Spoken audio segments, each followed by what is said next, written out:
বিপদে পড়ে কাতর কণ্ঠে চিন্তাগ্রস্ত হয়ে যখন কেউ ফরিয়াদি হয়ে আল্লাহর ডাকে হাত তোলে, তখন এই ব্যক্তির ডাকে সাড়া দেয় কে?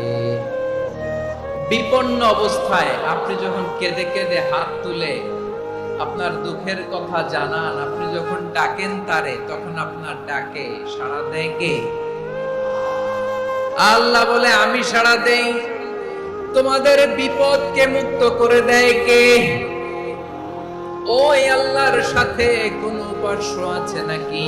কিন্তু খুব অল্প সংখ্যক লোকে তোমরা উপদেশ গ্রহণ করো, কথাটা কার? তাহলে বিপন্ন মানবতা যখন কাঁদে, মানুষ যখন বিপদে পড়ে নিরুপায় হয়ে ফরিয়াদ করে, তার ডাক শোনার কেউ নাই একজন ছাড়া। চিল্লায় বলেন তো তিনি কে?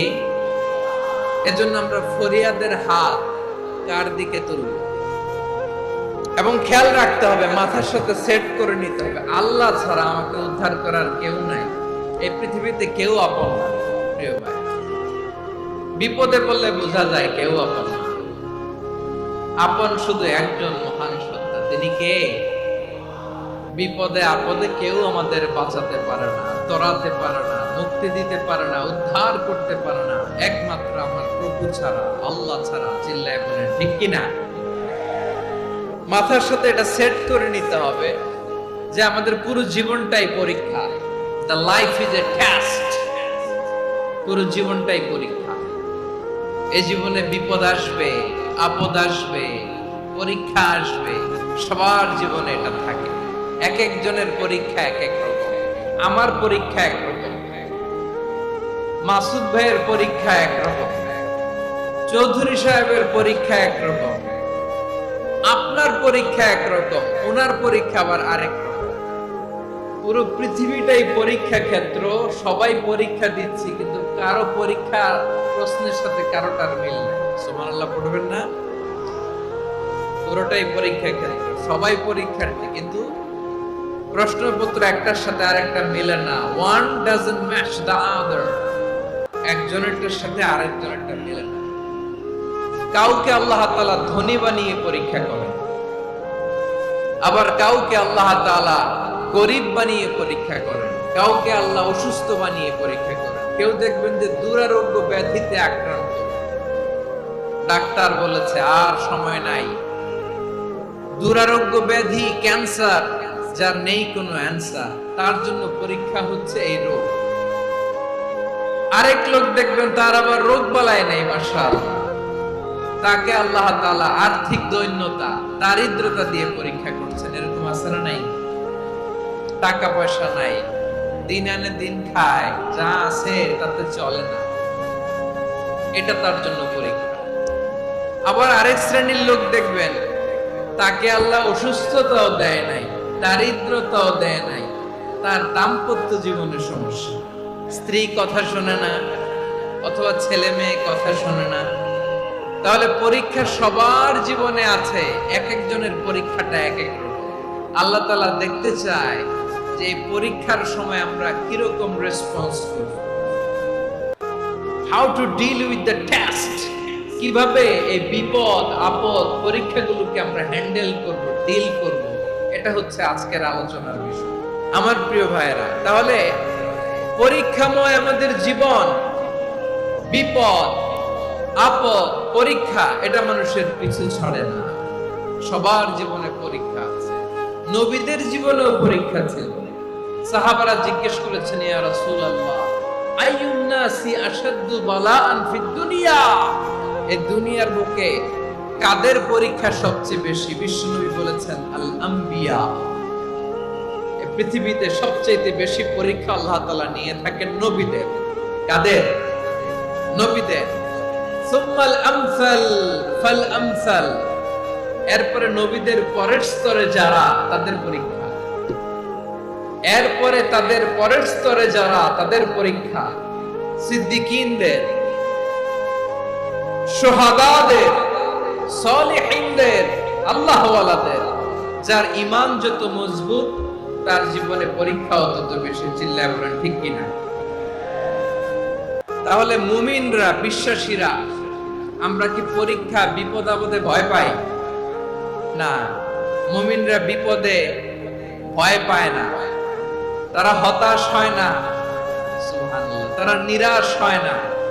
বিশ্বাসীরা হাল ছেড়ে দেয় না, তারা ভরসা রাখে একজনের উপর। চিল্লায় বলতে হবে তিনি কে?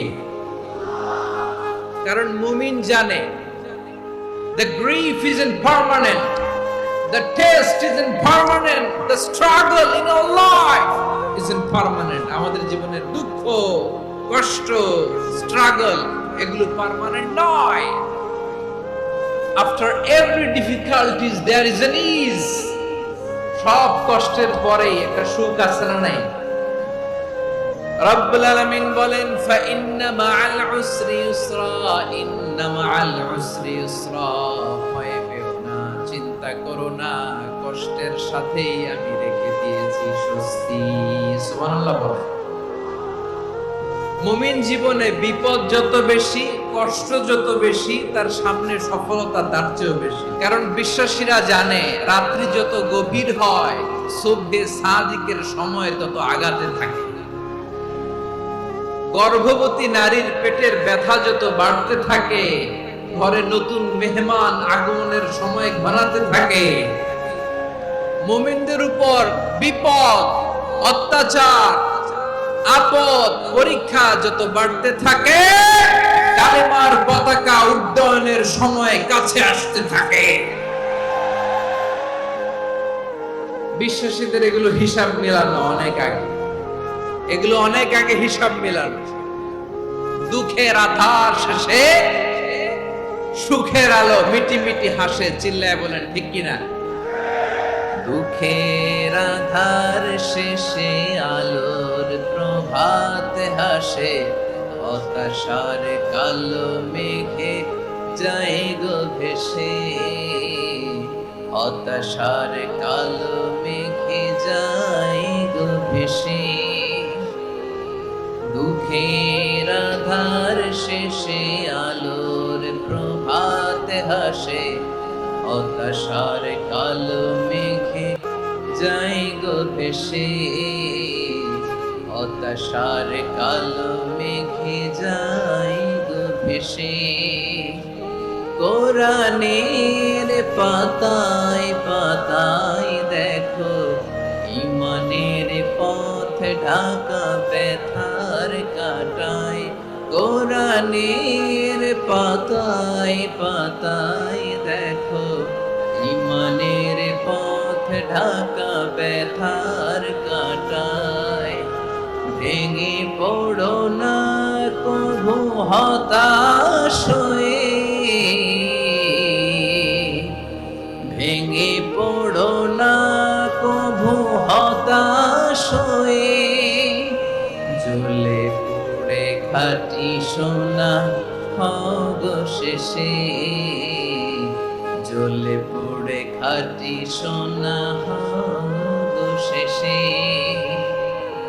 দুঃখের আধার শেষে আলোর প্রভাত হাসে, হতাশার কালো মেঘে যায় গো ভেসে, হতাশার কালো মেঘে যায় গো ভেসে। পরীক্ষা যত বেশি, কষ্ট যত বেশি, সুখের সময় তত কাছাকাছি। চিল্লায় বলতে হবে ঠিক কিনা?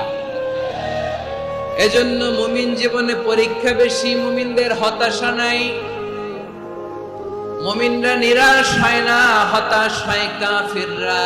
মুমিনরা কখনো হাল ছেড়ে দেয় না, মুমিনরা ভরসা রাখে একজনের উপর, তিনি কে? তাহলে আমার প্রিয় পটুয়াখালীবাসী, বিপদ থাকবে, পরীক্ষা থাকবে, এই বিপদ থেকে আমাদেরকে উদ্ধার করবেন একজন, তিনি কে? আমরা শুধু আল্লাহর উপরই ভরসা রাখি, চাইবো একজন সত্তার কাছে। আওয়াজ করে বলুন তিনি কে? একজন সত্তার কাছে চাইবে। বিশ্বনবী ওনার চাচাতো ভাই আব্দুল্লাহ ইবনে আব্বাস রাদিয়াল্লাহু তাআলা আনহুকে বললেন, ইয়া আব্দুল্লাহ ইবনে আব্বাস, হে আব্দুল্লাহ ইবনে আব্বাস, ইদা সাআলতা ফাসআলিল্লাহ, যখন চাইবে আল্লাহর কাছে যাও। ও আব্দুল্লাহ, যখন চাইবা আল্লাহর কাছে যাও। ওয়া ইযা ইসতাআনতা ফাসতাইন বিল্লাহ, যখন সাহায্য চাইবা আল্লাহর কাছে ফরিয়াদ করো। জেনে রেখো আব্দুল্লাহ, ওয়া'লাম আন্নাল উম্মাতা লাউ ইজতামাআত আলা আন ইয়ানফাউকা বিশাইইন লাম ইয়ানফাউকা ইল্লা বিশাইইন ক্বাদ কাতাবাহু আল্লাহু লাক। ও আব্দুল্লাহ, জেনে রেখো, মনে রেখো, গোটা বিশ্বের সবাই মিলে যদি তোমার উপকার করতে চায় ততটুকুই তারা করতে পারবে যতটুকু আল্লাহ তোমার নসিবে সেটা লিখে রেখেছে। ঠিক কিনা বলেন? আর যদি গোটা বিশ্বের সবাই মিলে তোমার বিরুদ্ধে কনস্পাইরেসি করে, ষড়যন্ত্র করে, গোটা বিশ্বের সবাই মিলেও যদি তোমার ক্ষতি করতে চায় ততটুকুই শুধু পারবে যেটা আল্লাহ তোমার জন্য বরাদ্দ রেখেছে। যতটুকু আল্লাহ তাআলা তোমার জন্য বরাদ্দ রেখেছে অতটুকুই ক্ষতি করতে পারবে, আর এক চুল বেশিও করতে পারবে না, কমও করতে পারবে না। চিল্লায় বলেন ঠিক কিনা? এজন্য আমরা চাইবো কার কাছে? সব সময় আমরা আল্লাহর কাছে চাইব, বিপদে আপদে, সুখে দুঃখে, সচ্ছল অবস্থায় অসচ্ছল অবস্থায়, পরাজয়ের সময় বিজয়ের সময়, সব সময় আমরা ভরসা রাখবো কার উপর? সবাই বলুন। একদল লোক আছে যারা বিপদে পড়লে আল্লাহরে ডাকে, বিপদ আসলে আল্লাহরে ডাকে, বিপদ নাই আল্লাহ নাই। বিপদে পড়লে নামাজ পড়ে, বিপদও নাই নামাজও নাই। বিপদে পড়লে জিকির করে, বিপদ যখন চলে যায় ওদের জিকিরও বন্ধ হয়ে যায়। এরকম আছে না নাই? কিছু লোক দেখবেন পরীক্ষা আসলে নামাজ পড়ে, দেখবেন পরীক্ষার সময় নামাজ পড়ে, পরীক্ষাও নাই নামাজও আছে। এরকম কিছু লোক আছে অসুস্থ হলে আল্লাহরে বড্ড ভালোবাসে, আল্লাহরে খুব ডাকে। অসুস্থ হইলে অসুস্থতাও নাই, আল্লাহ স্মরণও নাই। দেখবেন কিছু লোক নির্বাচন আসলে খুব আল্লাহওয়ালা হয়ে যায়, তখন দেখবেন মাথার মধ্যে হেজাব লাগায়, পাঞ্জাবি লাগায়, আল্লাহ আল্লাহ হয়ে যায়। নির্বাচনও নাই, এরপরে আল্লাহর কথাও নাই। আছে না নাই? না, এরকম হওয়া যাবে না। সব সময় আমরা আল্লাহরে ডাকবো, বিপদে আপদে সব সময় ভরসা রাখবো আমরা একজনের উপর। আওয়াজ করে বলেন তিনি কে? এক কথায় আল্লাহ তাআলা আমাদের চোখে আঙ্গুল দিয়ে জানিয়ে দিলেন, ফাইদা রাকিবু ফিল ফুলকি দা'আবুল্লাহ মুখলিসিনা লাহুদ্দিন ফালাম্মা নাজ্জাহুম ইলাল বাররি ইযা হুম ইউশরিকুন। আল্লাহ বলে একদল লোক আছে, তারা যখন নৌযানে চড়ে, জলযানে চড়ে, সাগরের মধ্যে যখন জাহাজে চড়ে, লঞ্চে চড়ে, তারা যখন তুফানের সম্মুখীন হয় তখন তারা আল্লাহরে বড্ড বেশি ডাকে, একান্ত ভাবে ডাকে, বিশুদ্ধ চিত্তে ডাকে। আবার তুফান থেকে তাদেরকে সেফ জোনে নিয়ে, নিরাপদ জোনে নিয়ে যখন বন্দরে আমি আল্লাহ তাদেরকে ফিরিয়ে দেই, ওই লোকগুলো আবার আমি আল্লাহর সাথে শিরিক করে। এরকম আছে না নাই? জাহাজে উঠছে, সাগরের মাঝখানে তুফান, ওই সময় দেখবেন আল্লাহ কারে কয়। এই কথা তো আপনাদেরকে বোঝানো সহজ, আপনারা তো নদীর দেশের মানুষ। আচ্ছা, লঞ্চে উঠে তুফানের সম্মুখীন হয়েছেন, জলোচ্ছ্বাস। সবাই, আমার বলার দরকার নাই, বলেন, মাঝ নদী, তুফান, জলোচ্ছ্বাস, জলের মধ্যে উচ্ছ্বাস, ঢেউ, টর্নেডো, সাইক্লোন, মেঘের ঘন ঘটা, পরিবেশ ঘুটঘুটে অন্ধকার, লঞ্চ একবার এদিকে আরেকবার ওইদিকে, ভিতরে কি অবস্থা হয় বলেন তো? তখন মুসলিম আল্লাহর ডাকে, হিন্দু আল্লাহর ডাকে, ঠিক কিনা বলেন? আস্তিক আল্লাহর ডাকে, নাস্তিক আল্লাহর ডাকে, ঠিক কি না? লঞ্চের ভেতর, স্টিমারের ভেতর কান্নার রোল পড়ে যায়, চিৎকারের রোল পড়ে যায়, সবার মধ্যে শুধু একটা আওয়াজ, লা ইলাহা, লা ইলাহা, লা ইলাহা, সুবহানাল্লাহ, আলহামদুলিল্লাহ, লা ইলাহা, আল্লাহ নামের জিকির করবে যারা, আল্লাহর কাছে প্রিয় তারা, আল্লাহর কাছে প্রিয় যারা, জান্নাতে প্রবেশ করবে তারা, জোরে লা ইলাহা, লা ইলাহা ইল্লাল্লাহ, লা ইলাহা ইল্লাল্লাহ, মুহাম্মাদুর রাসূলুল্লাহ সাল্লাল্লাহু আলাইহি ওয়াসাল্লাম। আমার প্রিয় পটুয়াখালীবাসী, তাহলে লঞ্চের ভেতরে যখন আমরা তুফানের মধ্যে পড়ি, তখন সবাই মিলে আমরা একটা নামের জিকির করি। নামটা কার? মুসলমানেরাও ডাকে, হিন্দুরাও ডাকে, আস্তিকও ডাকে, নাস্তিকও ডাকে, সবাই ডাকে একজনকে। তিনি কে? আবার দেখবেন ওই আল্লাহ তুফানের পরে, ঝড়ের পরে ওই লঞ্চটাকে যখন সদর ঘাটে ফিরিয়ে দেয়, আবার আমরা নাফরমানি শুরু করে দেই। সে কোথায়? আল্লাহ বললেন, ফাইদা রাকিবু ফিল ফুলকি দা'আল্লাহ মুখলিসিনা লাহু-দ্দীন ফালাম্মা নাজ্জাহুম ইলাল বাররি ইযা হুম ইউশরিকুন। সাগর যখন তুফানে পড়ে, আমি আল্লাহর ডাকে, আবার আমি আল্লাহ যখন বাঁচিয়ে দেই, আবার আমি আল্লাহর সাথে শিরিক শুরু করে। আমরা কি এরকম হতে চাই নাকি? বিমানের মধ্যে মাঝে মাঝে দেখবেন যে এয়ার টার্বুলেন্স হয়, জানেন? এয়ার টার্বুলেন্স জানেন তো? মাঝে মাঝে বিমানটা বাউন্সিং করে, বাম্পি, ভেরি বাম্পি ওয়েদার। শুনেন নাই? 40,000 ফিট উপরে যখন থাকে, তখন পাইলট মাঝে মাঝে বলে, dear passengers, ladies and gentleman, right now we are flying 40,000 feet above the ground and we are passing very air turbulence, very heavy air turbulence right now. Please fasten your seat belts. দেখবেন মাঝে মাঝে বলে যে, ভদ্র মহিলা, ভদ্র মহোদয়গণ, আমরা 40,000 ফিট উপর দিয়ে যাচ্ছি আর এয়ার টার্বুলেন্স ফেস করছি, মেহেরবানি করে আল্লাহর রাস্তে সিট বেল্ট বাঁধুন। তখন বিমানটা এরকম বাউন্সিং করে, শেকিং করে। আপনারা মুখোমুখি হয়েছেন? ইদানিং এই এয়ার টার্বুলেন্স বেড়ে গিয়েছে। গত বছর আমার ইন্টারন্যাশনাল অনেকগুলো ফ্লাইট ছিল, তো আমি দেখলাম যে আগের ফ্লাইটগুলোর তুলনায় এখন এয়ার টার্বুলেন্স খুব বেশি।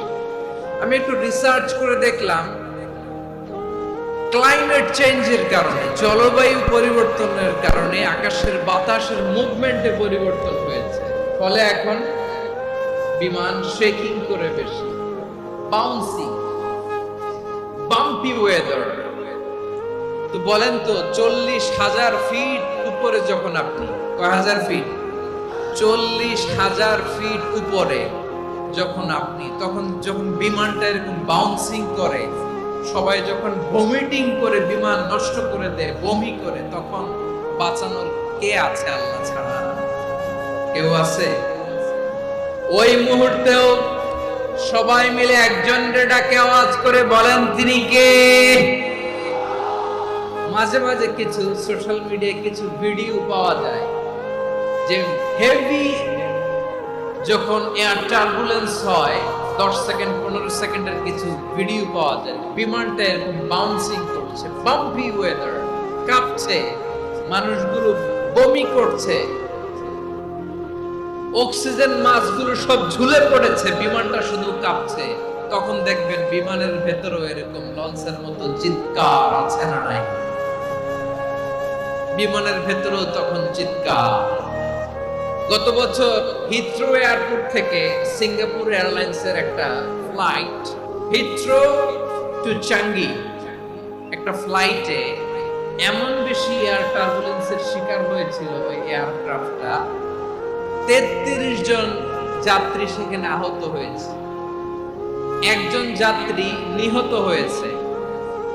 কেবিন ক্রুজ, এয়ার হোস্টেস যারা আছে, একজনের নাক ফেটে, চোখ ফেটে, কপাল ফেটে, ব্লিডিং হয়ে শয়লা।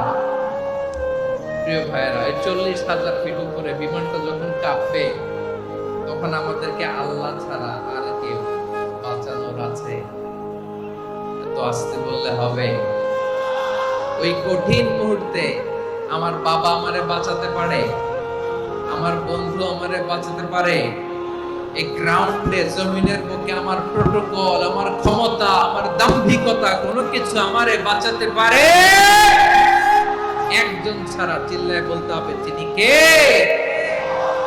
সে আল্লাহ বললেন, গোলাম আমি বিপদের সময় ঠিকই তোমাদের বাঁচিয়ে দেই। ওই বিমানের ভেতরে 40,000 ফিট উপরে যখন তোমরা এয়ার টার্বুলেন্সের শিকার হও, তখন নাস্তিকও আল্লাহরে ডাকে, হিন্দু আল্লাহরে ডাকে। জোরে বলেন ঠিক কিনা? আবার বিমানটা যখন শান্ত হয়ে যায়, একটু পরে বিমানের স্ক্রিনের মধ্যে হিন্দি সিনেমা খোঁজে। বিমানের স্ক্রিনে কিন্তু বিশাল ওখানে আফলাম ফিল্মের একেবারে বোঝাই করা। বিমানটা শান্ত হইলে আবার হিন্দি সিনেমা দেখা শুরু করে। একটু আগে ডাকছিল কারে? দেখবেন বাংলাদেশে আমাদের ক্রিকেটাররা যখন অন্য কোনো দেশের সাথে খেলে, অনেক সময় এমন হয় বল বাকি একটা, রান দরকার 6টা। বল বাকি কয়টা? রান দরকার। আপনি দেখবেন ক্যামেরাম্যান তখন গ্যালারিতে খালি দেখায় দর্শকদের যে কি অস্থিরতা। হিপ হপ স্টাইলের মেয়েটা, যে মেয়েটার ওড়না এতক্ষণ ছিল গলায়, এতক্ষণ কইছিল, ওই মেয়েটা দেখবেন ওড়নাটা টেনে মাথায় দিয়ে এরকম মোনাজাত করতেছে, আল্লাহ আল্লাহ একটা সক্কা, আল্লাহ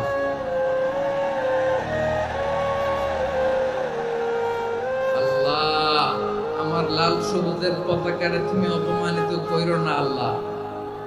ইন্ডিয়ার সাথে আমাদের খেলা, আল্লাহ আল্লাহ একটা সক্কা, একটা একটা।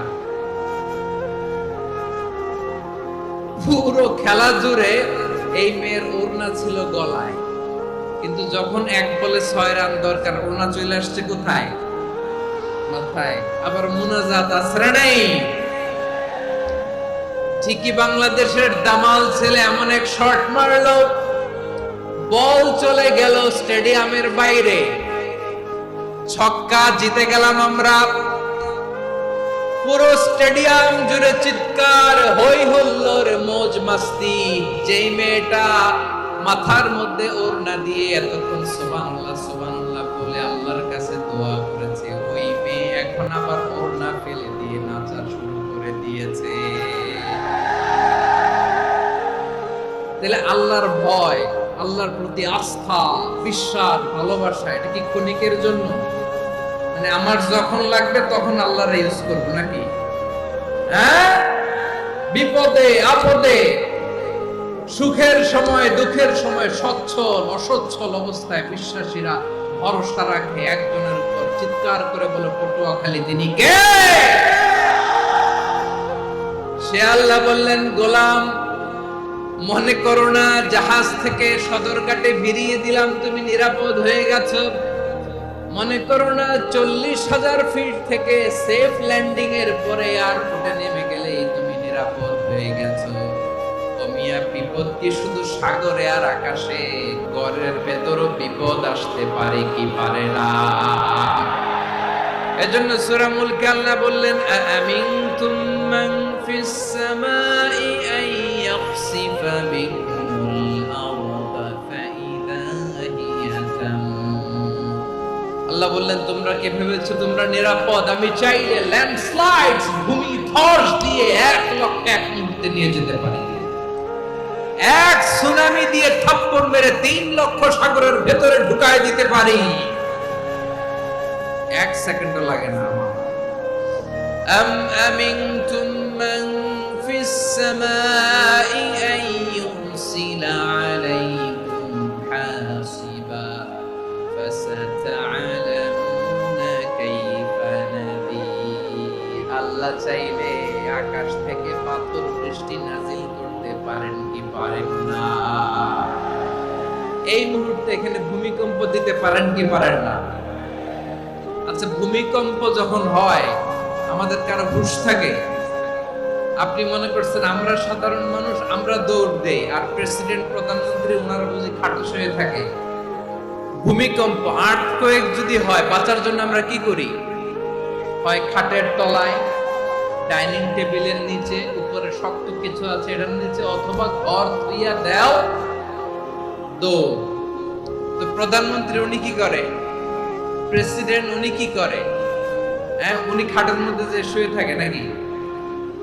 উনিও দৌড়, সাধারণ মানুষও দৌড়, প্রধানমন্ত্রীও দৌড়, বাড়িওয়ালাও দৌড়, ভাড়াটিয়াও দৌড়, সবাই দৌড়। নাকি ভাড়াটিয়ারা বাড়ি থুইয়া দৌড়, বাড়িওয়ালারা বেরোয় না? এরকম না। তাহলে যে কোনো মুহূর্তে ভূমিকম্প দিয়ে নাস্তানাবুদ করতে পারে কে? আমার প্রিয় ভাইয়েরা, আমরা নিরাপদ নই, আমরা তার দয়ায় বেঁচে আছি। কার দয়ায়? এজন্য আল্লাহ বললেন, গোলাম, যে কোনো মুহূর্তে বিপদ দিয়ে তোমাদেরকে নাস্তানাবুদ করতে পারি। বিশ্বাসী বলে যদি নিজেকে দাবি করো, সব সময় ডাকতে হবে একজন সত্তাকে। বলেন তিনি কে? আপদ থেকে, পরীক্ষা থেকে, ক্যালামিটি থেকে আমাদেরকে কেউ বাঁচাতে পারে না, একজন সত্তা ছাড়া। আবারও বলেন তো তিনি কে? এবার আমরা দেখি বিষ্ণু ঈসা ইসলামের জীবনে বিপদ আপদ ছিল কিনা। উনি বিপদ আসলে কিভাবে ডিল করতেন, বিপদ আসলে কোন দোয়া পড়তে হয়, কিভাবে ফরিয়াদের হাত উত্তোলন করতে হয়, কিভাবে রবের দরবারে নতজানু হয়ে ফরিয়াদ করতে হয়, এটা জানার দরকার আছে না নাই? আসুন আমরা বিষ্ণু নবীর জীবনী থেকে দেখি বিপদ আসলে উনি কি করতেন।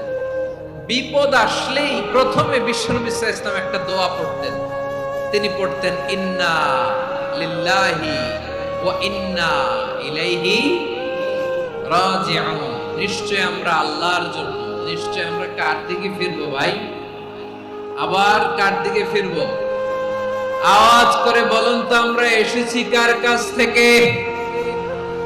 আবারও ফিরে যাব কার কাছে? এজন্য বিষ্ণুই পড়ছেন, ইন্না লিল্লাহি ওয়া ইন্না ইলাইহি রাজিউন। নিশ্চয় আল্লাহর জন্য, ওই আল্লাহর দিকেই আমরা ফিরে যাব। তারপরে বিষ্ণুই পড়তেন, আল্লাহুম্মা আজুরনি ফি মুসিবাতি ওয়াখলুফ লি খায়রাম মিনহা। একসাথে প্রথমে পড়তেন ইন্না লিল্লাহি ওয়া ইন্না ইলাইহি রাজিউন, তারপর পরে পড়তেন আল্লাহুম্মা আজুরনি ফি মুসিবাতি ওয়াখলুফ লি খায়রাম মিনহা। মানে আল্লাহ, এই যে আমি বিপদে ধৈর্য ধারণ করলাম, এটার সব তুমি আমারে দাও, আর যেটা হারালাম এর চেয়ে ভালো কিছু দিয়ে মেকআপ করে দিও, ভালো কিছু দিয়ে বদল করে দিও। সুবহানাল্লাহ পড়েন। তাহলে বিপদ আসলে আমরা কি পড়ব?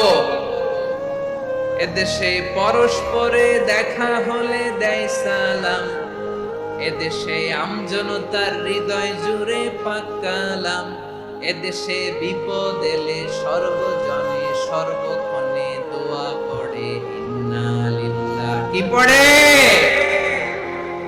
সুবহানাল্লাহ, সুবহানাল্লাহ, সুবহানাল্লাহ, সুবহানাল্লাহ। এদেশে আযান শুনে সূর্য ওঠে শহর গ্রামে, এদেশে আযান শুনে সূর্য ডুবে সন্ধ্যা নামে, এদেশে সকল কাজে সবাই বলে বিসমিল্লাহ, এদেশে ভালো কিছু দেখে শুনে হাসি মুখে সবাই বলে মাশাআল্লাহ। তাহলে বিপদ এলে আমরা কি পড়ি? তাহলে বিপদ এলেই আমরা এখন থেকে ইন্না লিল্লাহ পড়ব, নাকি হায় হুতাশ করবেন? একদল আছে হাই হুতাশ করে, হায় আল্লাহ রে, মোর কি হইল রে, মই কি হরমু রে, মই কমবে যামু রে, এরকম বিলাপ করতে নিষেধ করেছেন বিশ্বনবী। কি করব, কই যাব, কি হবে, হায় হায়, এরকম হাহুতাশ আছে না নাই? বিশ্বাসীরা হাহুতাশ করে না, তারা ইন্না লিল্লাহ পড়ে। কি পড়ে মনে থাকবে? আমরা পড়বো ইন্না লিল্লাহি ওয়া ইন্না ইলাইহি রাজিউন। নিশ্চয়ই আমরা আল্লাহর জন্য, আমরা আল্লাহর দিকেই ফিরে যাব। এরপর পড়বো আল্লাহুম্মা আজুরনি ফি মুসিবাতি ওয়া খলুফ লি খায়রাম মিনহা। আল্লাহ, আমি যে বিপদে ধৈর্য ধারণ করলাম এটার সওয়াব দিও, আর যা হারালাম তার চেয়ে ভালো কিছু দিয়ে বদল করে দিও। সুবহানাল্লাহ পড়েন। বিশ্ব নবীর হাদিস শুনলেন উম্মে সালামা রাদিয়াল্লাহু তাআলা আনহা। ওনার স্বামী হলো আবু সালামা। মজার ঘটনা খেয়াল করে শুনেন। সাইয়্যিদাতুনা উম্মে সালামা রাদিয়াল্লাহু তাআলা আনহা, ওনার স্বামীর নাম আবু সালামা। শ্রেষ্ঠ দম্পতি, শ্রেষ্ঠ ফ্যামিলি। প্রথমে হিজরত করেছিলেন হাবাশায়, পরে হিজরত করেছেন মদিনায়।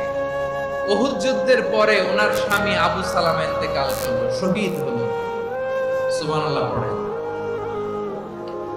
যখন আবু সালামা ইন্তেকাল করল, উম্মে সালামা রাদিয়াল্লাহু তাআলা আনহা কেঁদে কেঁদে হায়রান। আর নবীর শিখানো বাণী অনুযায়ী তিনি বারবার পড়ছিলেন ইন্না লিল্লাহি, পড়ছিলেন ইন্না লিল্লাহ। যেহেতু বিশ্বনবী বলেছেন কেউ যদি বিপদের প্রথম ধাক্কায় পড়ে ইন্না লিল্লাহি ওয়া ইন্না ইলাইহি রাজিউন, আল্লাহুম্মা আজুরনি ফি মুসিবাতি ওয়া খলুফ লি খায়রাম মিনহা, তাহলে এই বিপদে যে সে যা হারালো তার চেয়ে শ্রেষ্ঠ কিছু দিয়ে আল্লাহ তার বদল দিয়ে দিবে। এই হাদিস শুনে উম্মে সালামা রাদিয়াল্লাহু তাআলা আনহা ওনার প্রাণ প্রিয় স্বামী আবু সালামার ইন্তেকালের পরে চোখের পানি ছাড়ে আর পড়ে ইন্না লিল্লাহি ওয়া ইন্না ইলাইহি রাজিউন, আল্লাহুম্মা আজুরনি ফি মুসিবাতি ওয়া খলুফ লি খায়রাম মিনহা। বারবার এই দোয়া পড়ে চোখের পানি ছাড়ে, এই দোয়া পড়ে চোখের পানি ছাড়ে। আর মনে মনে বলে আবু সালামার মতো ভালো মানুষ মদিনাতে নাই, আবু সালামার চেয়েও ভালো মানুষ মদিনাতে নাই। তার চেয়ে ভালো মানুষ কি করে আল্লাহ তাআলা আমারে দিবে? তার চেয়ে ভালো মানুষ তো আমি মদিনাতে দেখি না। চোখের পানি দিয়ে বুক ভাসায় আর নবীর হাদিসের উপর আমল করে পড়ে ইন্না লিল্লাহি ওয়া ইন্না ইলাইহি রাজিউন, ইন্না লিল্লাহি ওয়া ইন্না ইলাইহি রাজিউন। পড়তে পড়তে চোখের পানি ছাড়ে আর চিন্তা করে বিশ্বনবী বললেন এই দোয়া পড়লে যেটা হারালাম তার চেয়ে ভালো কিছু দিয়ে আল্লাহ পুরস্কার দেয়। আবু সালামের চেয়ে ভালো মানুষ মদিনার মধ্যে আর কে হতে পারে? কি আজীব তামাশা, কি অবাক করা ঘটনা। কিছুদিন পরে দেখা গেল সাইয়্যিদুল মুরসালিন রাহমাতাল লিল আলামিন স্বয়ং বিশ্ব নবী উম্মে সালামাকে বিয়ের প্রস্তাব পাঠিয়েছে। স্বয়ং বিশ্বনবী উম্মে সালামা রাদিয়াল্লাহু তাআলা থেকে বিয়ের প্রস্তাব পাঠিয়েছেন। উনি রাজি হয়ে গেলেন, বিয়ে হয়ে গেল, উনি হয়ে গেলেন উম্মুল মুমিনিন, আমাদের মা, পুরো মুসলিম উম্মার মা। চিৎকার করে বলেন আল্লাহু আকবার। তাহলে আমার প্রাণ প্রিয় ভাইরা, বিপদে পড়লে আমরা পড়বো ইন্না লিল্লাহি ওয়া ইন্না ইলাইহি রাজিউন, আল্লাহুম্মা আজুরনি ফি মুসিবাতি ওয়া খলুফ লি খায়রাম মিনহা। যারা যারা বিপদ আসলে এই দোয়াটা পড়বেন এখন থেকে আওয়াজ করে ইনশাআল্লাহ বলেন। যা হারাইছেন তার চেয়ে শ্রেষ্ঠ জিনিস দিয়ে বদলা দিবে কে? তাহলে বিপদে পড়লেই প্রথমে আমরা এটা পড়ব। শুনে শুনে মুখস্থ করবেন। আমার মায়েরা, আমার বোনেরা, আপনাদের জন্য 3টি মাঠের অ্যারেঞ্জমেন্ট করা হয়েছে, আমি জানি। আপনারাও এই দোয়াগুলো পড়বেন, আপনার স্বামীকে শেখাবেন, সন্তানকে শেখাবেন, আপনার পুরো পরিবারটাকে জান্নাতের টুকরো বানিয়ে দিবে কে? তাহলে বিপদ আসলে প্রথমে কি পড়তে হবে এটা জেনে গেলাম। এরপরে বিপদ আসলে নিজেকে কি করে আল্লাহর কাছে সঁপে দিতে হয় এটাও জানার দরকার আছে না নাই?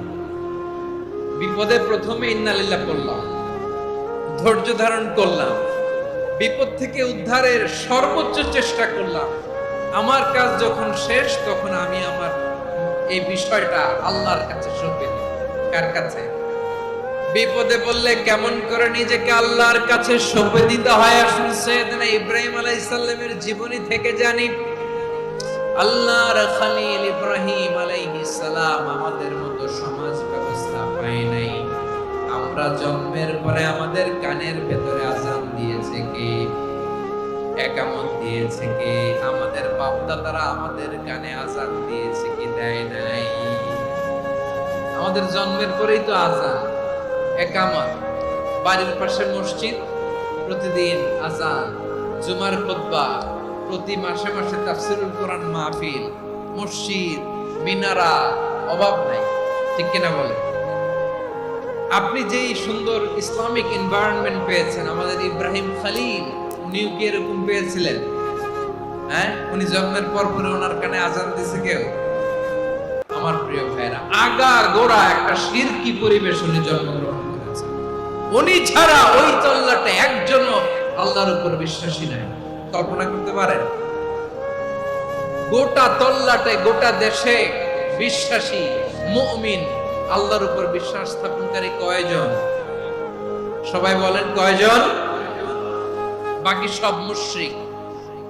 বাকি সব মুশরিক নিজের সাথে নিজে শক্ত বোঝাপড়া করে, অ্যানালজি করে, সেলফ কনভারসেশন করে উনি মহা সত্যের সন্ধান পেয়েছে। উনি আকাশের তারা দেখে ভাবে মনে হয় এটাই আমার খোদা। ওরা দেখে তারা নাই, মনে মনে বলে না তাইলে এটা না। আবার চাঁদ দেখে বলে চাঁদটা বড় মায়া লাগে, মনে হয় এটাই আমার রব। পরে দেখে চাঁদও নাই, কয় না এটা না। এরপরে দ্বীপ প্রহরের জলজলে সূর্যটা খা খা করে গোটা পৃথিবীটারে রৌদ্র দিয়ে তাতিয়ে রাখে। তিনি ভাবলেন মনে হয় এটাই আমার রব, কারণ এটাই তো সবচেয়ে বড়। কিন্তু বিকেল বেলা ওই সূর্যটাও যখন চলে যায়, সাইয়েদনা ইব্রাহিম বলে না এটাও তো নাই। আমার খোদা যদি আমার ছেড়ে চলে যায়, বিপদে পড়লে আমারে উদ্ধার করবে কে? এভাবে নিজের সাথে অ্যানালজি, সেলফ কনভারসেশন করতে করতে করতে তিনি মহা সত্যের সন্ধান পেয়েছেন। সুবহানাল্লাহ। সব শেষে তিনি ডিসিশন নিয়ে ঘোষণা দিলেন, ইন্নী ওয়াজ্জাহাতু ওয়াজহিয়া লিল্লাযী ফাতারাস সামাওয়াতি ওয়াল আরদা হানিফান ওয়া মা আনা মিনাল মুশরিকিন। নিশ্চয় আমি এমন সত্তার দিকে মনোনিবেশ করলাম, মুখাপেক্ষী হলাম, যিনি আকাশ বানিয়েছেন, জমিন বানিয়েছেন, আমি মুশরিক নই। সুবহানাল্লাহ। পারতেন? আপনি পারতেন? কেউ নাই, লক্ষ লক্ষ মুশরিক, আপনি একা। ওনার মতো এরকম বিচক্ষণতা দিয়ে আল্লাহরে খুঁজে পাইতে পারতেন আপনি? কি নবী ছিল, আল্লাহকে খুঁজে পেয়েছে। যখন আল্লাহর ইবাদত শুরু করলো, এই কথা ছড়ায় পড়লো চারদিকে। নমরুদ সাইয়েদনা ইব্রাহিমকে ডেকে পাঠালেন।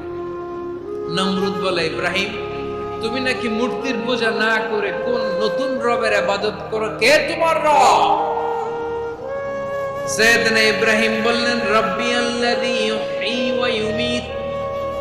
আমি এমন রবের ইবাদত করি যিনি জীবন দেন, যিনি মৃত্যু দেন। নমরুদ বলে, তাই নাকি? তোমার রব জীবন দেয়, মৃত্যু দেয়, আর এটা তো আমি দেই। আমিও তো জীবন দেই, আমিও তো মৃত্যু দেই।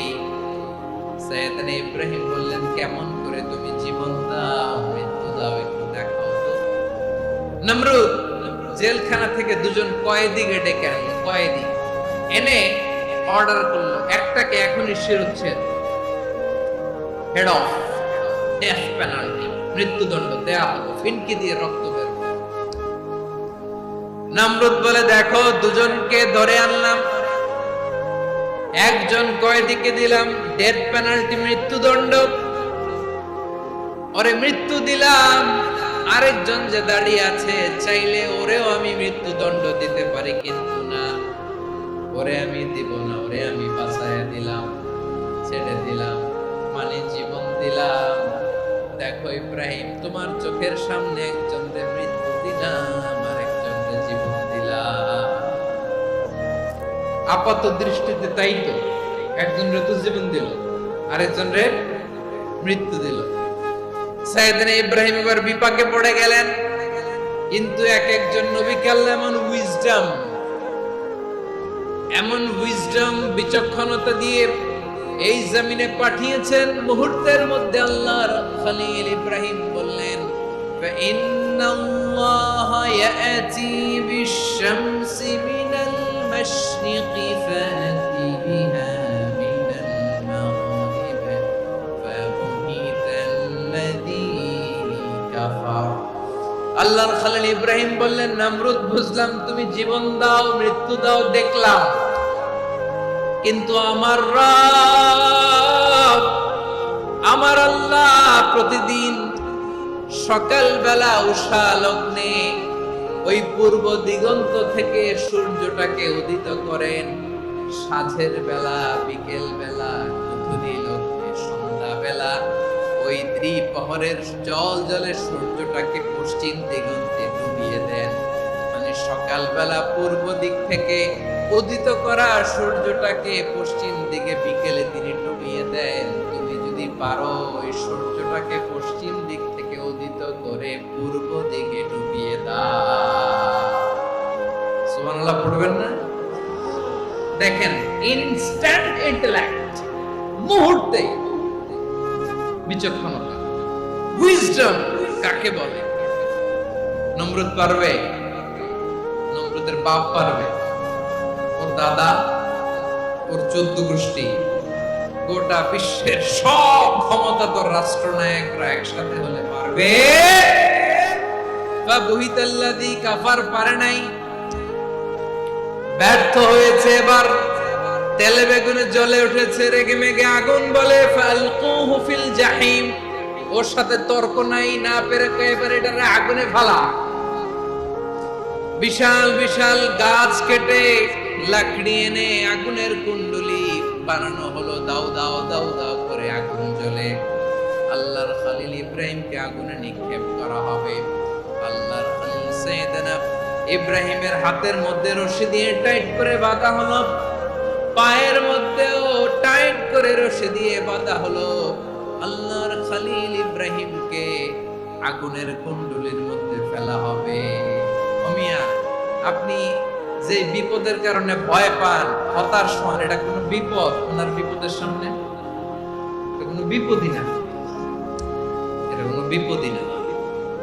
হাত পা বেঁধে টাইট করে নিক্ষেপ করা হবে, সিম্পলি ফেলা যাবে না, কারণ দাও দাও করে দ্য ব্লেজিং ফায়ার, এমন আগুনের কুণ্ডলী, কাছে যাওয়া যায় না, আগুনের উত্তাপে নিক্ষেপ করা হবে। হাতে রশি বেঁধে, পায়ে রশি বেঁধে আল্লাহর খলিল ইব্রাহিম আলাইহিস সালামকে আগুনের মধ্যে নিক্ষেপ করা হবে। এটার বলে অগ্নি পরীক্ষা।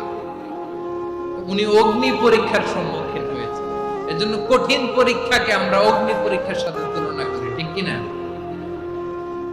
সাইয়েদনা জিবরাইল এসে বললেন, ও আল্লাহর খলিল, ওরা তো আপনার হাতও বেঁধে ফেললো, পাও বেঁধে ফেললো, নড়াচড়ার সুযোগ নাই, বলেন আমি জিবরিল ফেরেশতা আপনার জন্য কি করতে পারি?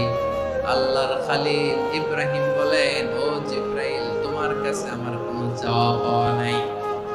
সুবহানাল্লাহ বলেন। তোমার কাছে বলার কিছু নাই, তোমার সাহায্যের আমার দরকার নাই।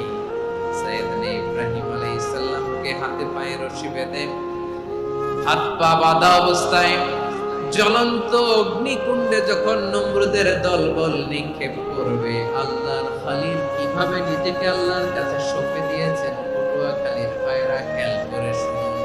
হাত পা বেঁধে আল্লাহর খলিলকে যখন নিক্ষেপ করা হবে, তিনি মুখ ফুটে বলে ফেললেন, হাসবুনাল্লাহু ওয়া নি'মাল ওয়াকিল। হাসবুনাল্লাহু ওয়া নি'মাল ওয়াকিল, আমার জন্য আল্লাহই যথেষ্ট। আমার জন্য আল্লাহই যথেষ্ট, তিনি আমার সবচেয়ে বড় গার্ডিয়ান, তিনি আমার সবচেয়ে বড় অভিভাবক। জিব্রাইলের সাহায্যে অফারকে ফিরিয়ে দিলেন। দুনিয়ার বুকে কারো কাছে কিছু বলেন নাই, মুখ ফুটে বলেছেন হাসবুনাল্লাহ। ও আমার পটুয়াখালীর প্রাণের ভাইয়েরা, খেয়াল রাখবেন, কোন বান্দা তার হাতে থাকা সব চেষ্টা টুকুন করার পরে মুখ ফসকে মুখ দিয়ে যখন বলে ফেলে হাসবুনাল্লাহ, বান্দা যখন হাসবুনাল্লাহ বলে ফেলে, ওই ব্যাপারটা ডিল করার দায়িত্ব স্বয়ং আল্লাহ আরশের উপর থেকে নিয়ে নেয়। আপনি যখন বলে ফেলবেন হাসবুনাল্লাহ, এটা ডিলিং করবে কে তখন? বান্দা তার সাধ্যের সবটুকু চেষ্টার পরে নতজানু হয়ে যখন বলবে হাসবুনাল্লাহ, আল্লাহ তুমি আমার জন্য যথেষ্ট, নি'মাল ওয়াকিল, তুমি আমার শ্রেষ্ঠ অভিভাবক, তখন তার কি দরকার না দরকার এটা ডিল করে স্বয়ং আল্লাহ। নিক্ষেপ করা হলো সাইয়েদনা ইব্রাহিমকে অগ্নিকুণ্ডলিতে। হাজার হাজার মানুষের দৃশ্য দেখার জন্য জড়ো হয়েছে এরকম বিশাল ময়দানে। কিন্তু কি অবাক করার ঘটনা, সবাই ভয় পাচ্ছিল, না জানে কি হয়ে যায়। আল্লাহর খালিলকে যখন আগুনের কুণ্ডলিতে নিক্ষেপ করা হয়, আল্লাহর খালিল ইব্রাহিম আগুনের কুণ্ডলীর মধ্যে বসে বসে মানুষগুলোর দিকে তাকিয়ে হাসতে শুরু করে দেয়। কারণ আকাশ থেকে রব্বুল আলামিন স্পেশাল ভার্ডিক্ট নাজিল করেছেন, স্পেশাল হুকুম জারি করেছেন, কুল্লা ইয়া নারুনি বারদান ওয়া সালামান আলা ইব্রাহিম। ও আগুন, খবরদার, সৃষ্টির শুরু থেকে তোকে একটা ধর্ম আমি বাতলে দিয়েছিলাম, তোর ধর্ম, আগুনের ধর্ম হলো যা পাবে জ্বালিয়ে সারখার করবে। আল্লাহ বলল, আগুন, তোর ধর্ম দিয়েছিলাম, তুই সব জ্বালিয়ে পুড়িয়ে সারখার করে দিবি, কিন্তু ক্ষণিকের জন্য আমি তোর জ্বালিয়ে দেওয়ার ক্ষমতাটাকে কেড়ে দিলাম, জ্বালিয়ে ভস্ম করে দেওয়ার ক্ষমতা আমি কেড়ে দিলাম। কুনি বারদান, ঠান্ডা হয়ে যা, কিন্তু এত বেশি ঠান্ডা হবি না আবার আমার ইব্রাহিমের জন্য সর্দি লেগে না যায়। সুবহানাল্লাহ, এত আস্তে বললে হবে? কুনি বারদান, বারদ মানে বরফ, ঠান্ডা, ঠান্ডা হ, কিন্তু এত ঠান্ডা হবি না যাতে আমার ইব্রাহিমের কষ্ট হয়। আগুন বলে, আল্লাহ একবার বললাম ঠান্ডা হ, আবার বলো এত ঠান্ডা হবি না যাতে খালিলের সর্দি না লাগে। কেমন ঠান্ডা হব, কেমন এনভায়রনমেন্ট তৈরি করে দেব বলো? আল্লাহ বললেন, সালামান আলা ইব্রাহিম, আমার খলিল, আমার ইব্রাহিমের জন্য তুই জান্নাতের গুল বাগিচা হয়ে যা। ও ভাই, নবী মুসার মতো ঈমান হলে রাস্তা হবে সাগর জলে, নবী ইউসুফের মতো ঈমান হলে একে একে দরজা খুলে। নবী ইব্রাহিমের মতো ঈমান যদি আজ থাকে বিদ্যমান, অগ্নিকুণ্ডে দেখতে পাবে খুবসুরতে ফুলফাটা। কুলনা ইয়া নারু কুনি বারদান ওয়া সালামান আলা ইব্রাহিম। বান্দা যখন মুখ দিয়ে বলে হাসবুনাল্লাহ, আমার আল্লাহ আমার জন্য যথেষ্ট, এই বলে যখন নিজেকে সঁপে দেয়, তার কি লাগবে ওই দায়িত্ব স্বয়ং নিয়ে নেয় কে? তাহলে আমার প্রিয় ভাইয়েরা, বিপদের শুরুতেই আমরা বলবো ইন্না লিল্লাহ। শুরুতে কি বলবো? এরপরে যেই বাক্যটা পড়ে নিজের পরিস্থিতিকে আল্লাহর দরবারে সঁপে দেব, সেটা হচ্ছে হাসবুনাল্লাহ। সেটা কি? বিষ্ণু বলেন, লা ইয়াজালু লিসানু রাতাবান মিন যিকরিল্লাহ, সব সময় আল্লাহর স্মরণ দিয়ে, জিকির দিয়ে জিহ্বাটারে সিক্ত রাখো। আর শাইতানু জাসিমুন আলা কলবি ইবনে আদম, শয়তান বনি আদমের কলবে খামচি মেরে বসে থাকে। ফাইদা যাকারাল্লাহ খালাসা, মানুষ যখন আল্লাহর স্মরণ করে জিকির করে শয়তান দৌড়ে পালায়। ওয়াইদা গাফালা ওয়াসওয়াসা, যখনই বনি আদম গাফেল হয় তখনই শয়তান তার হৃদয়ে ওয়াসওয়াসা দেয়।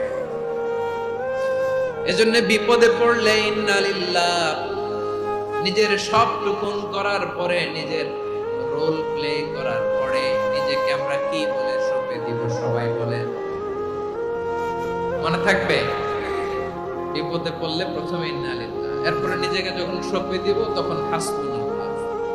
এরপরে কঠিন বিপদ যখন বিশ্বনবী পড়তেন তখন কি করতেন? এমন বিপদ মাঝে মাঝে হয় না, দেয়ালে পিঠ থেকে যায়, চোখে মুখে অন্ধকার, কি করব দিশা খুঁজে পাই না, এরকম হয় কখনো? বিশ্বনবী এরকম কঠিন বিপদে পড়েছেন জীবনের কিছু কিছু মুহূর্তে। ওই মুহূর্তে বিশ্বনবী স্পেশাল দুইটা দোয়া পড়তেন। এই দোয়াগুলো আপনাদেরকে জানিয়ে দেয়। বিশ্বনবী বলেন, কঠিনতম বিপদে যখন পড়বা, দেয়ালে পিঠ থেকে যায়, চোখে মুখে অন্ধকার, বাঁচার কোনো উপায় নেই, তখন পড়বা লা ইলাহা ইল্লা আনতা সুবহানাকা ইন্নী কুনতু মিনাল যালিমিন। আল্লাহ, তুমি ছাড়া কোনো ইলাহ নাই, তুমি পবিত্র, নিশ্চয় আমি জালিমদের অন্তর্ভুক্ত। সুবহানাল্লাহ বলেন। এই দোয়া সাইয়েদনা ইউনূস আলাইহিস সালাম পড়েছিলেন যখন মাছের পেটে ছিলেন। এবং অনেক মুফাসসিরিন ইকরাম বলেছেন, অনেক আহলুল ইলমরা বলেছেন, এটা হচ্ছে ইসমে আযম। ইসমে আযম এমন দোয়া যেটা দিয়ে দোয়া করলে আল্লাহ দোয়া কবুল করে, কিন্তু এটা কোনটা, এটা নিয়ে ইখতিলাফ আছে। কোন কোন আহলুল ইলম বলেন লা ইলাহা ইল্লা আনতা সুবহানাকা ইন্নী কুনতু মিনাল যালিমিন, এটা হচ্ছে ইসমে আযম। সাইয়েদনা ইউনূস আলাইহিস সালাম পড়েছেন, আপনারা পড়েননি? এটা পড়বেন আপনারা। এই দোয়া পড়ে সাইয়েদনা ইউনূস আলাইহিস সালাম মাছের পেট থেকে রক্ষা পেয়েছিলেন। রক্ষা করেছিল কে? তুমি ইউনূস নবীরে যখন খাইলো মাছেতে গিলিয়া, ফেরেশতা পাঠাইয়া দিলে ইসমে আযম দিয়া, প্রাণে ছিল যাহার ভয় সেথা পাইল আশ্রয়, প্রাণে ছিল যাহার ভয় সেথা পাইল আশ্রয়, মাছের পেট হতে সে যে পেল পরিত্রাণ। আল্লাহু আল্লাহু তুমি জাল্লে জালালুহু, শেষ করা তো যায় না গে তোমার গুণগান। আল্লাহু আল্লাহু লা ইলাহা ইল্লা আনতা সুবহানাকা ইন্নী কুনতু মিনাল যালিমিন। বিশ্বনবী বললেন, দেয়ালে পিঠ থেকে গেলে, চোখে মুখে অন্ধকার, বাঁচার কোনো উপায় নাই, তখন এই দোয়াটা পড়তে হবে। এই দোয়া পড়ে আল্লাহর কাছে ফরিয়াদ করলে বিপদ মুক্ত করবেন কে? কেন এই দোয়াটা আল্লাহর কাছে বড্ড প্রিয় জানেন ভাইরা? কারণ এই দোয়ার মধ্যে তিনটা জিনিস আছে। এক নম্বরে হচ্ছে তাওহীদ, দুই নম্বরে তাসবিহ, তিন নম্বরে তাকরীর। আই রিপিট, আবারও বলছি, এক নম্বরে তাওহীদ, দুই নম্বরে তাসবিহ, তিন নম্বরে তাকরীর। এই দোয়াটা আল্লাহর কাছে এত পছন্দনীয় কারণ এই দোয়ার প্রথম অংশে আছে তাওহীদ, আল্লাহর একত্ববাদের ঘোষণা। লা ইলাহা ইল্লা আনতা, ও আল্লাহ আপনি ছাড়া কোনো ইলাহ নাই, উপাস্য নাই। এই কথা বললে আল্লাহ বড় খুশি হয়ে যায়। সুবহানাল্লাহ পড়েন। এই দোয়ার দ্বিতীয় অংশে আছে তাসবিহ, মানে আল্লাহর প্রশংসা, প্রশংসা সূচক বাণী। সুবহানাক সুবহানাক সুবহানাক, ও আল্লাহ আমি আপনার পবিত্রতা ঘোষণা করছি। সুবহানাক, এই কথা শুনলে আল্লাহ খুশি হয়ে যায়। সুবহানাল্লাহ পড়েন। এই দোয়ার তৃতীয় অংশে আছে তাকরীর। তাকরীর মানে পাপের স্বীকৃতি। তাকরীর মানে কি? তাকরীর মানে পাপের স্বীকৃতি। এই দোয়ার তৃতীয় অংশে আছে ইন্নী কুনতু মিনাল যালিমিন, ও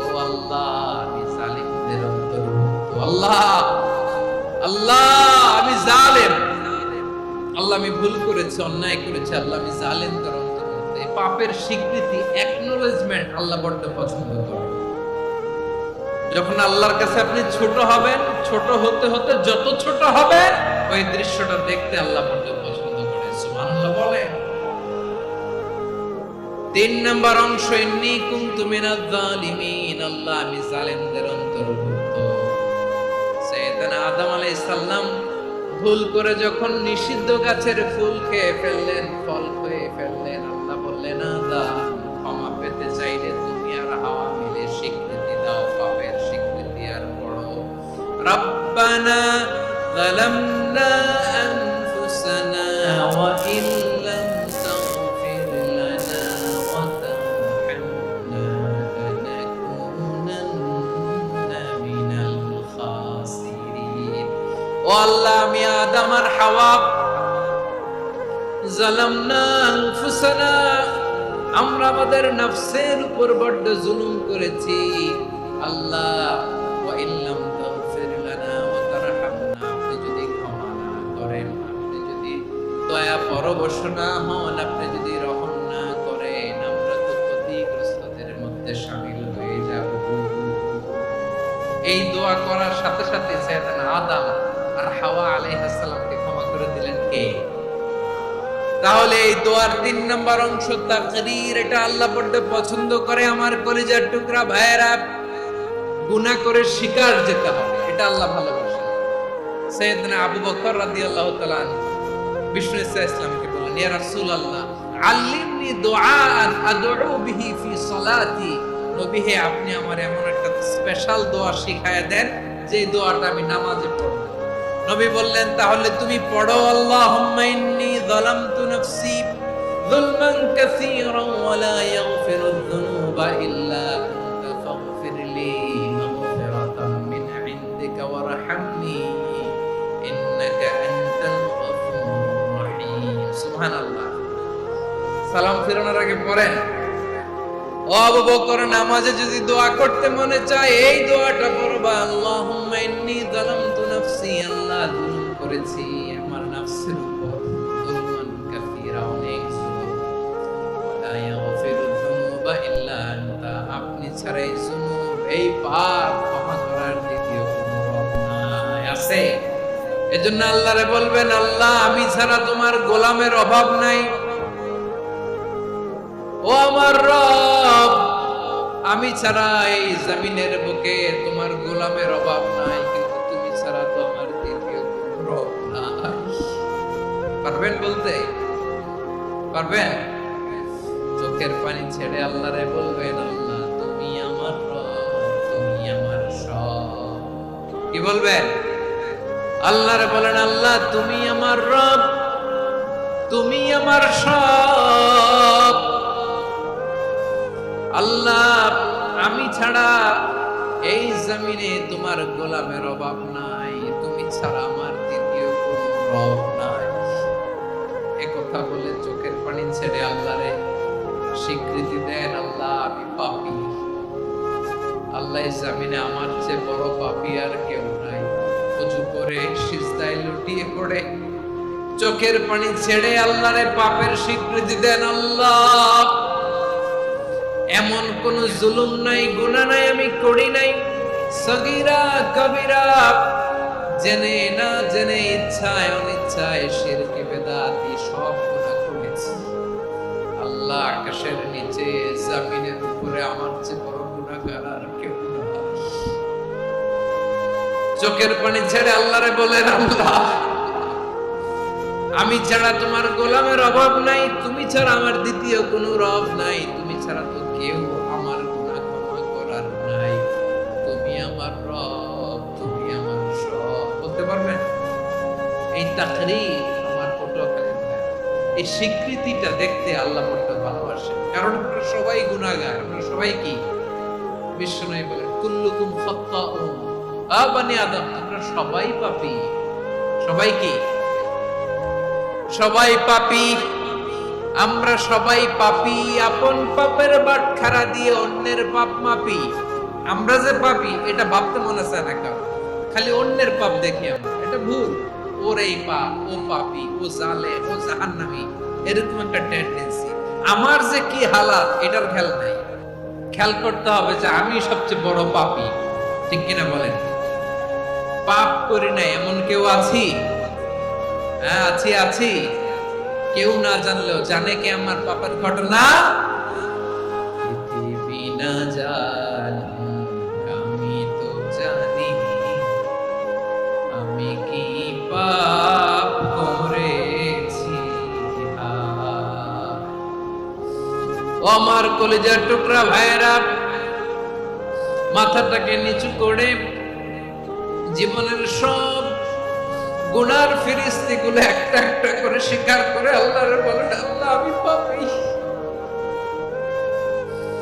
আল্লাহ আমার যে বড় পাপী এই দুনিয়াতে কেউ নাই, আকাশের নিচে জমিনের উপরে আমার যে বড় পাপী কেউ নাই। একটা একটা করে আমরা স্বীকার করি আমি পাপী, সব পাপের স্বীকৃতি দিলাম। পৃথিবী না জানি তো জানি আমি কি পাপ করেছি। হায় আমার পাপের করলে বিচার, বাঁচার আমার নাই উপায়।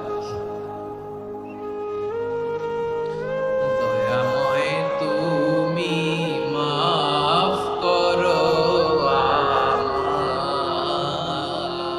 আমায়, মাফ করো। আল্লাহ তাআলা যদি দয়া করে আমাদেরকে মাফ না করে, আমাদের বাঁচার কোনো উপায় নাই। আপনি কি ভেবেছেন আপনার নামাজ দিয়ে আপনি জান্নাতে যাবেন? আপনি তাহাজ্জুদ গুজার, সেজদা দিতে দিতে কপালে দাগ ফেলেছেন, এটা আপনারা জান্নাতে নেবে না। আপনি এলাকার সবচেয়ে বড় হাতেম তাই দানশীল, এই দানের ভরসায় বসে আছেন, আমাদের নামাজ, আমাদের রোজা, আমাদের ইবাদত, এগুলোকে মিজানের পাল্লায় উঠালে কোনো ওজনই হবে না। তবে আমাদের একটা কৌশল জানা আছে, আমরা আল্লাহর রহমতের ভিখারি। আমরা সেদিন আগেই গুনার স্বীকৃতি দিয়ে দেব। আমরা বলবো, আল্লাহ তুমি প্রশ্ন করার আগে তোমার একটা কথা বলি, আমারে কিছু জিজ্ঞেস করো না, আমি সব করেছি। এমন কোন পাপ নাই যে পাপ আমারে দিয়ে হয় নাই। তোমার রহমত দিয়ে তুমি জান্নাতে পাঠাবা, তোমার দয়ায় জান্নাতে যেতে চাই, আমল দিয়ে না। পারবেন বলতে? কিয়ামতের দিনে আমরা বলবো, আল্লাহ আমার আমল দিয়ে জান্নাত চাই না, আমি তোমার দয়া দিয়ে জান্নাত চাই। তোমার দয়া ছাড়া আমার কোনো উপায় নাই। কারণ আল্লাহ যদি বিচার করে, বাঁচার কারো উপায় নাই। আল্লাহ যদি বলে ফেলেন তুই না করলি কেন, ওখানে গেলি কেন, কোরআনে 1000 বার নিষেধ করলাম তারপরেও এই পাপে জড়ালি কেন, এরকম প্রশ্ন ছুড়ে দিলে আমার উত্তর আছে? বাঁচার কোনো উপায় আছে? রোজ হাসরে হে আল্লাহ আমার করুণা বিচার, করুণা বিচার, বিচার চাহি না তব দয়া চাহি, এ গুনাহগার করুণা বিচার। আপনার আমল দিয়ে জান্নাতে যাবেন? কি দিয়ে যাবেন? আল্লাহর দয়া দিয়ে। আল্লাহর রহম আর দয়া ছাড়া কেউ জান্নাতের চেহারাও দেখতে পাবে না।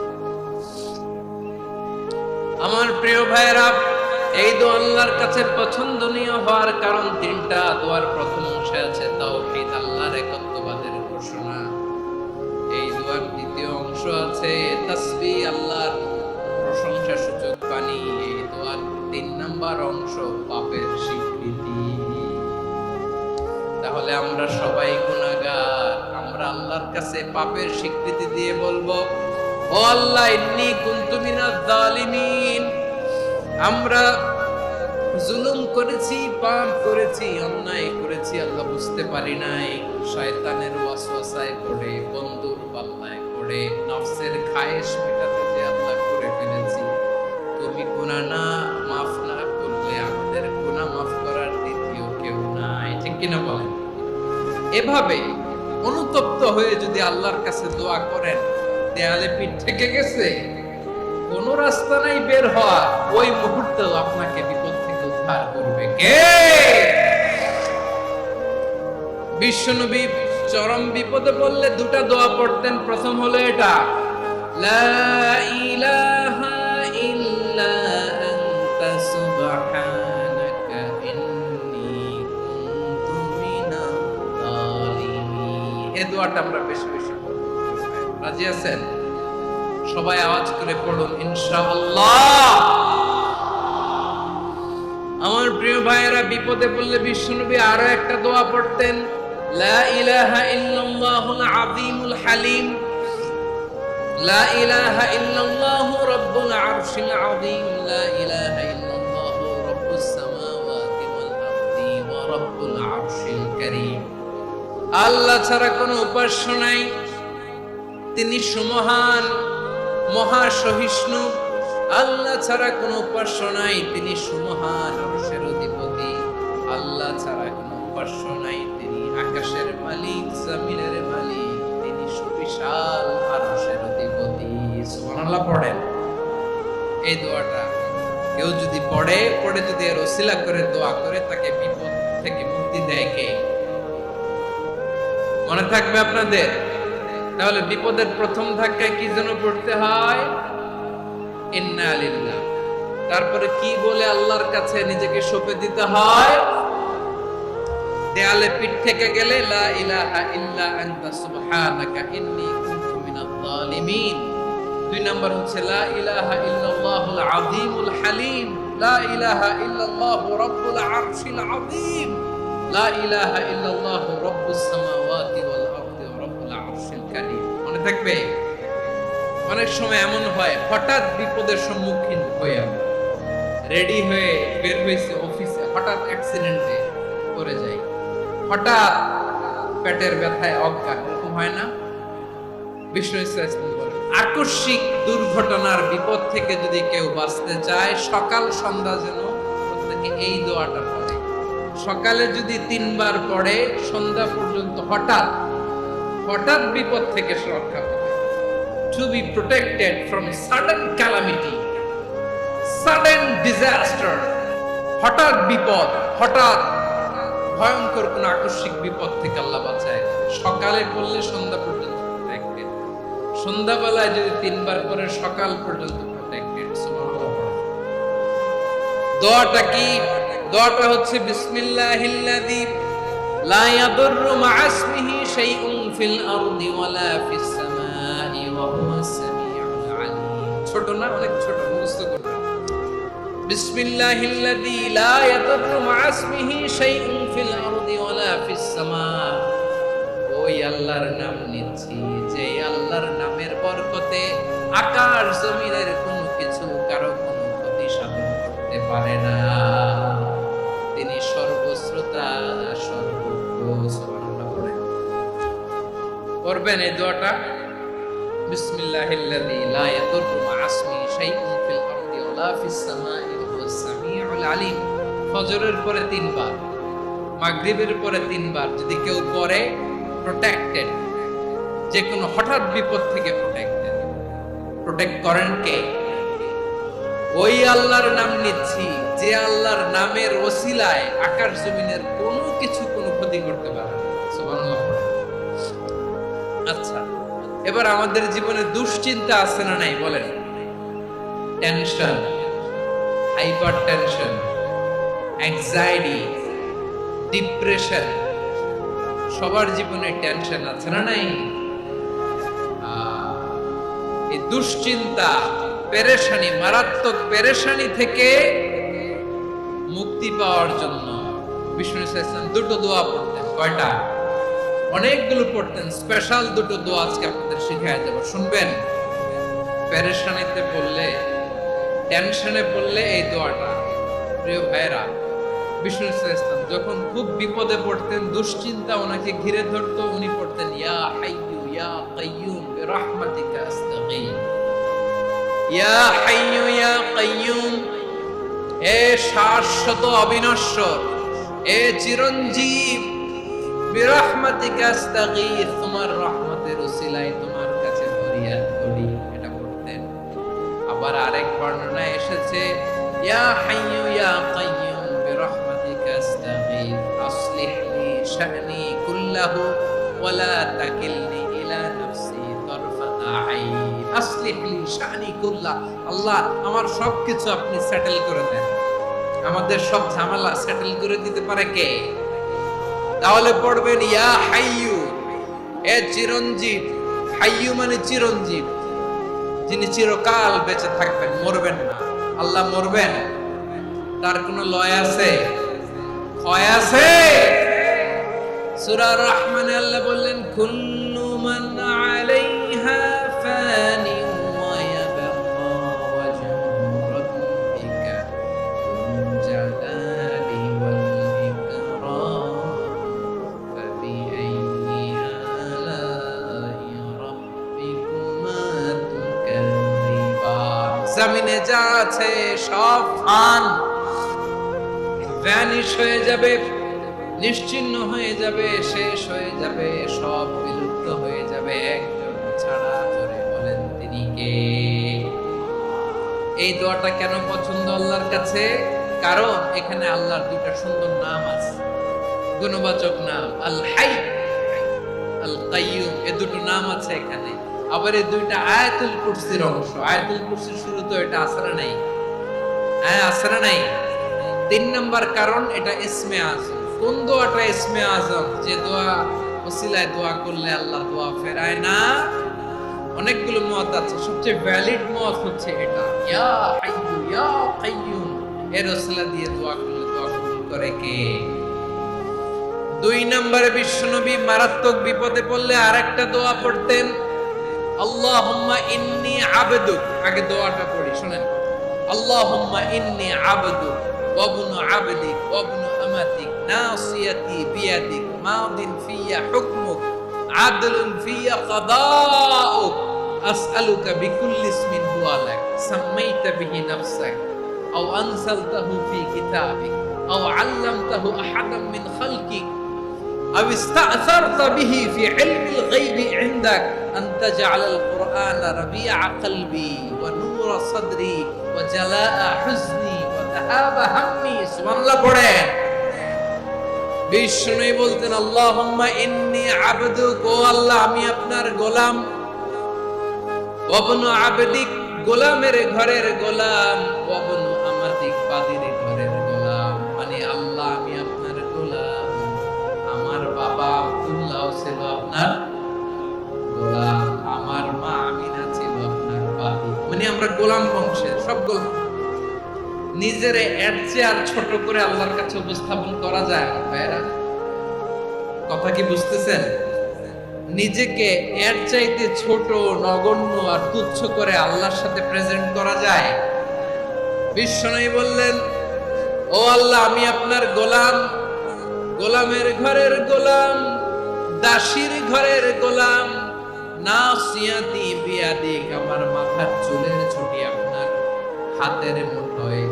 আপনি ডানে টান দিলে আমি ডানে যেতে বাধ্য, আপনি বাঁয়ে টান দিলে বাঁয়ে যেতে বাধ্য। বিশ্বনবী বললেন আল্লাহ আমার মাথার চুলের ঝুঁটি আপনার হাতের মুঠোয়। আচ্ছা, এইভাবে কাকে ধরা হয়? যে খুব ছোট, ঠিক কি না? নিজেকে কত ছোট করলেন বিশ্বনবী। ও আল্লাহ আমার মাথার চুলের ঝুঁটি আপনার হাতের মুঠোয়, আপনি ডানে টানলে আমি ডানে যাব, বাঁয়ে টানলে বাঁয়ে যাব।